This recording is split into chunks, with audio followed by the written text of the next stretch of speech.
Hello, I'm David Robbins and welcome to the Photographer Academy.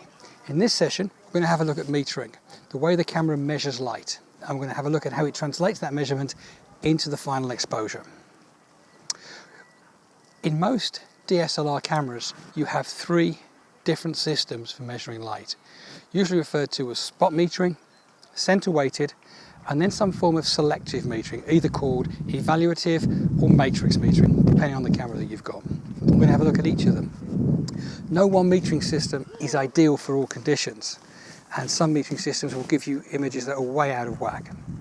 So what we're going to do is show you how to make informed selections when you choose your metering system. But before we talk about the metering systems independently, well, there's a little bit of information we need to be clear about.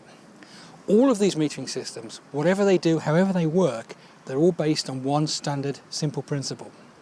That a typical average everyday scene, if you were to dissolve all the different tones together into one even tone, it would be the same as about 18% grey. This is where we get the 18% grey card idea from. And so every metering system is calibrated to that 18% grey. Not only camera metering systems, the ones built into the cameras, but also your handheld meter. The principle's the same, it's all 18% grey. How these individual metering systems work in the camera, the TTL or the through the lens metering systems, is they change the pattern, the area of the frame that they're measuring from, the area that they're measuring this 18% from. And we have, like I say, three different systems: center weighted, spot, and an evaluative or matrix type metering system. The most complicated and therefore probably the most successful metering system is going to be the evaluative, the matrix metering system. It breaks the picture down into small segments, it evaluates the brightness in each of those segments, and then it may use information from other parts of the camera. On the Nikon camera, it uses information from the lens, the distance that the lens is focused on. It also may even use the colour, the overall colour palette that the picture's made up of. It puts all this into an algorithm and it comes out with a figure, and that's your light level. And that information is then transferred to the shooting mode, the program, the aperture priority, the shutter priority, and even the manual, and that informs how you then take the photograph.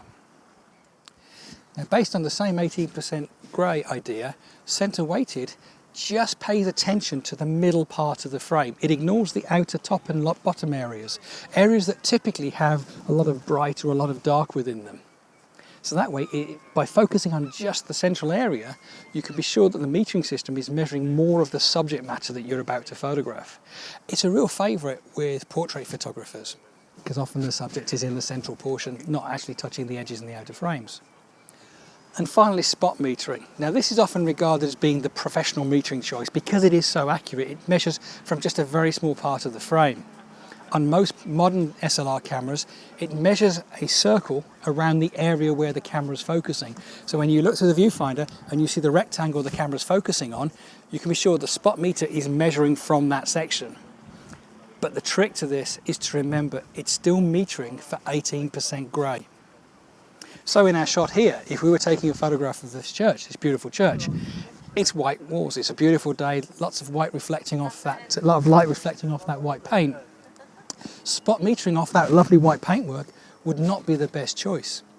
What would happen is the camera would see all of that light, it would assume 18% grey, and it would adjust the exposure, if you're using an automatic mode, down until it recorded 18% grey.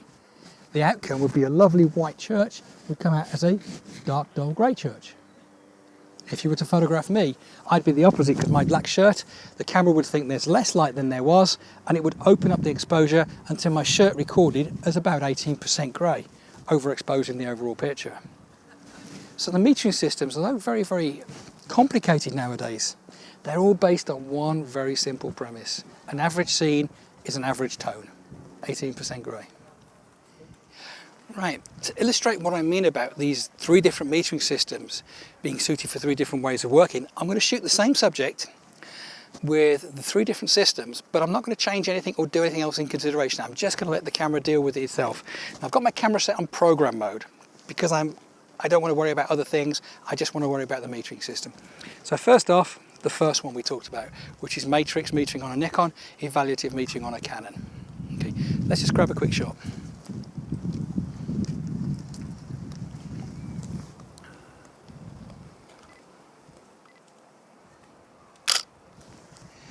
So that was a matrix shot. I'm just going to switch the camera to center weighted. Remember, this is just picking up the central section of the frame. Okay.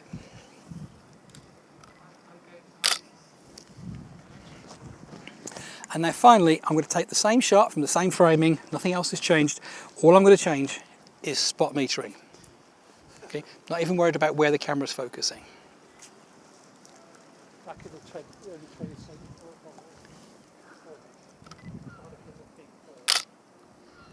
Okay, so we've got 3 shots now. And if I have a quick scan through, you can see there's a vast difference between those 3 different exposures. That white wall, that white painted wall, reflecting all this lovely sunlight off it, has caused the metering system to be confused in different ways.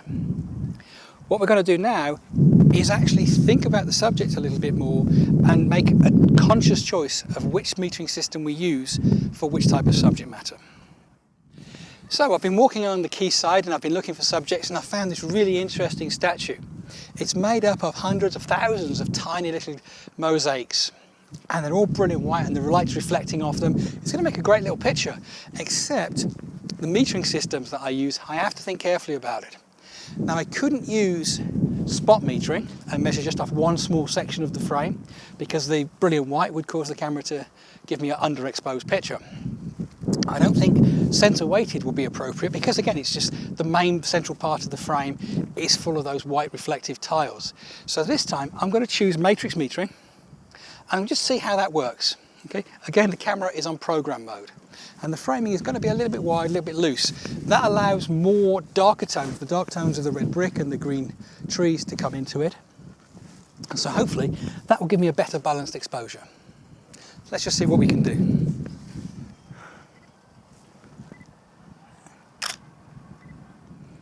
Well, actually, that's handled that really well. I've got a nice, good tonal range. I'm looking at the histogram in my picture, and all the information is held within the histogram. So I know I've got a good exposure there. So for this instance, a tricky subject with lots of reflections and knowing it's in the middle, this is an absolute perfect case for evaluative or matrix metering. Let's see what else we can find. Right, so I've been having a bit of a look around, and there's dozens and dozens of subjects to photograph. But this thing's caught my eye, this wonderful statue of a miner down here on the quayside. And this is a perfect example of a subject that's quite dark on its main face, but there's a lot of light area behind it. So I think the best system for this particular shot will probably be center weighted, as that's going to be the main part of my picture. It's in the center part of the frame and it's going to be filling the frame. If I used a different system, I might find the sky in the background has too much of an impact on the picture. So let's just switch over to center weighted and let's see what we can take.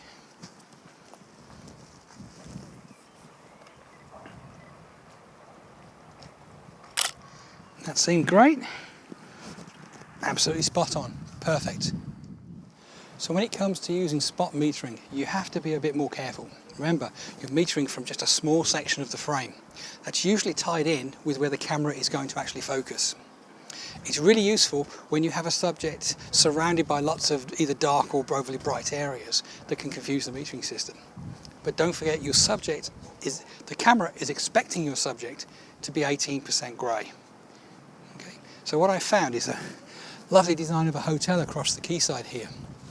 And in the framing of the picture I've got, we've got lots of water, lots of reflections going on, and then a bright blue sky in the background. And then a fairly light building. Now that's an easy candidate for the metering system to make a mistake. So I've switched to spot metering. I'm going to see how it works and see what kind of result I get.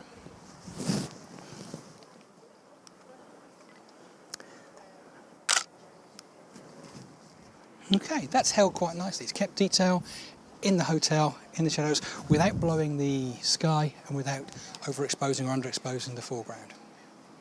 So just to kind of finish on a thought, the metering system you need is very, very sophisticated, but you need to think about how it's handled.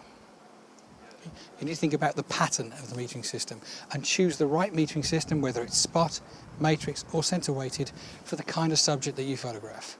And again, don't be afraid to experiment. Try different things. I'm David Robbins, this is the Photographer Academy. Hope you've enjoyed it.